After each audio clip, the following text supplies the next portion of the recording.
This video is brought to you by Roll for Combat and the RPG Superstar Contest. Create up to 3 of your own Pathfinder 2nd Edition monsters for a chance at winning several prizes, including the publication of your creations in an upcoming Battlezoo bestiary. Enter now at rpgsuperstar.com.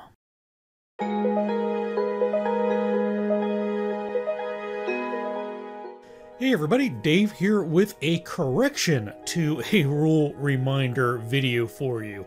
Previously, I made a rule reminder video that talked about a magical light and magical darkness, and specifically the light spell, the light cantrip, and the darkness spell, and how those two magical effects interacted with one another, and that generated some conversation in the comments area that led me to believe that possibly I had made a horrible mistake in that video's explanation, and I reached out to the designers at Paizo to get some clarification on the topic, and one of them was kind enough to respond to me and provide that clarification, so that's what I want to give you folks today. I will go through my entire discussion on magical light and magical darkness just like I previously did, so that any new folks to the conversation can get the full picture, but the order of this video is going to be a little different. I'm going to discuss the error in that video first, just so that I don't bury the lead. I expect a lot of people who watch this are probably only interested in seeing the part that was mistaken, but for those of you who want more information about this conversation, stick around and I'll go through the whole thing afterwards. I guess first and foremost, I also would like to say thank you to Helen Lee. She was the first person who reached out to me and let me know that I had made this mistake, and a few other folks commented after that, and so thank you to this community for very politely and gently letting me know there was an error. But without any further ado, let's talk about what's happening here. So the original conversation was about the light spell and magical light and the darkness spell and magical darkness, and how those two spells and magical effects interacted with one another. And one of the key points of that discussion was that the light spell, unsurprisingly, has the light trait, and the darkness spell has the darkness trait.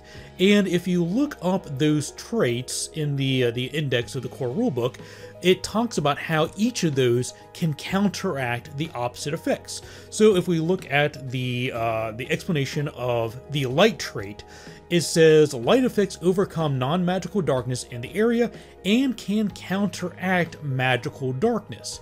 You must usually target darkness magic with your light magic directly to counteract the darkness, but some light spells automatically attempt to counteract darkness.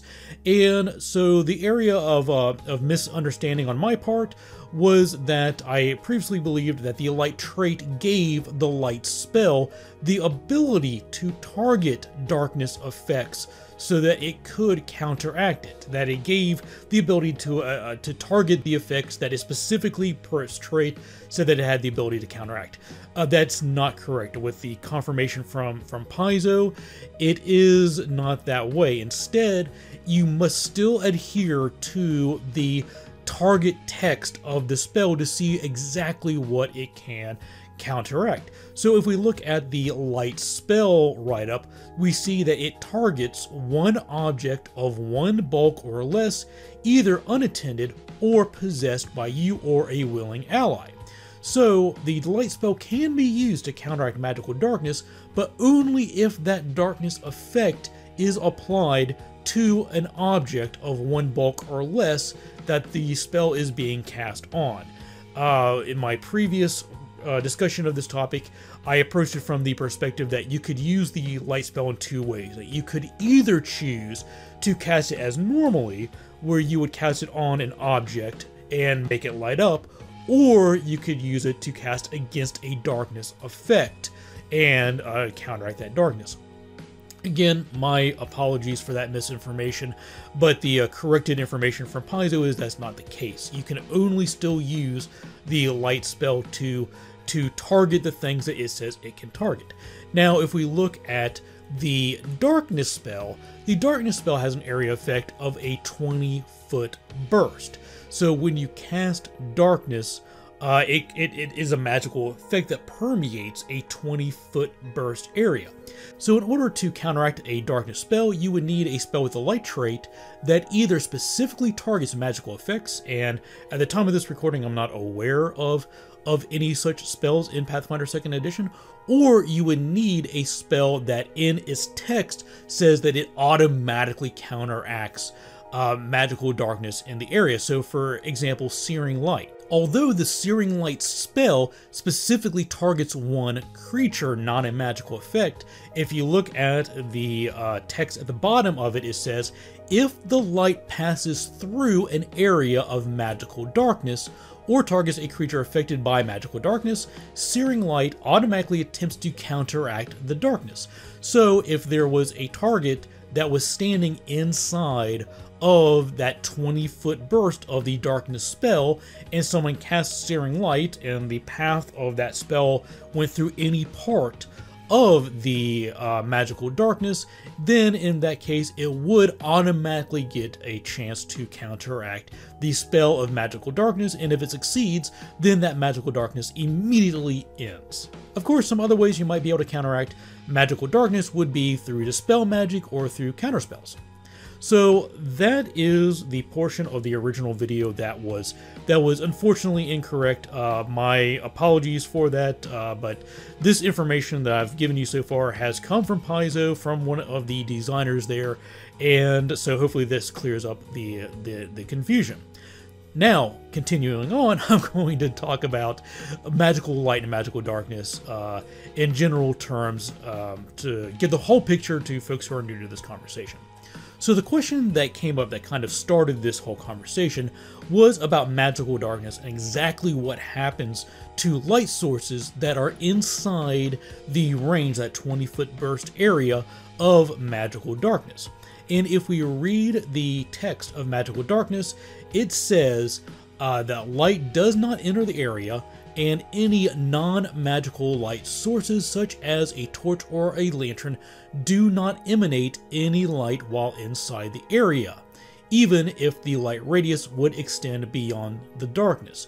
So if you have torches, lanterns, candles, any source of non-magical light, it could even be natural sunlight, that is inside of the range, the area effect of the darkness spell, they simply do not work, period. And if we continue reading the darkness spell, it says this also suppresses magical light of your darkness spell's level or lower.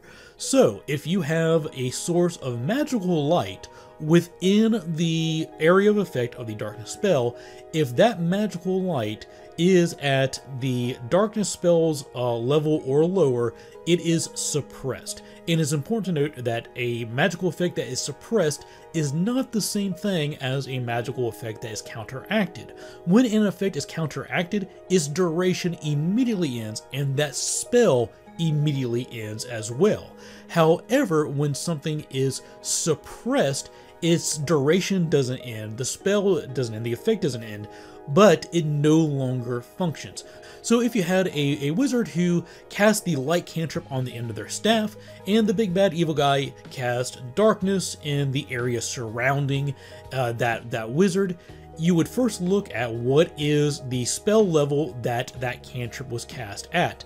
Cantrips are automatically heightened as the caster increases in level. So if that cantrip was cast at a spell level of 2nd level or lower, assuming that darkness was cast at 2nd level and not higher, then it would be suppressed, which would mean it would not create any light within the area of that darkness. But if that wizard walked out of the range of that area effect, then their staff would light up as usual because the effect was only suppressed. If that light was counteracted, then the cantrip's duration would have ended, and the light cantrip would have ended.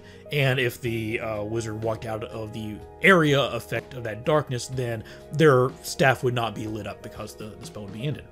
But if the cantrip that was used to cast light on their staff was at 3rd level or higher, or 1 level higher than the darkness spell or better, then it functions as normally even within the area effect of that darkness. So that's it, the corrected explanation of magical light and magical darkness. As always, I appreciate when you folks give me your comments and suggestions for future rule reminders. Make sure you leave those in the comments of this video.